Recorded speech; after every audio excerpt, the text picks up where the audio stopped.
issued a severe thunderstorm warning for central Monroe County in south-central Iowa, southeastern Marion County in south-central Iowa, west central Wapello County in southeastern Iowa, southwestern Mahaska County in south-central Iowa, until 3:30 p.m.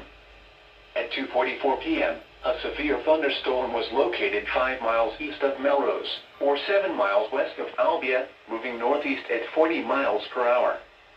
Hazard, 60 miles per hour with gusts and quarter-size hail.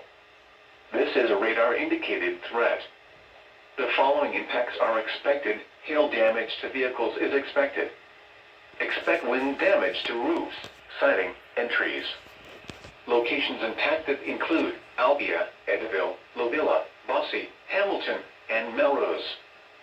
For your protection, move to an interior room on the lowest floor of a building. A tornado watch remains in effect until 8 p.m. for south-central and southeastern Iowa. Repeating, a severe thunderstorm warning has been issued until 3:30 p.m. for the following counties in Iowa: Mahaska, Marion, Monroe, and Wapello.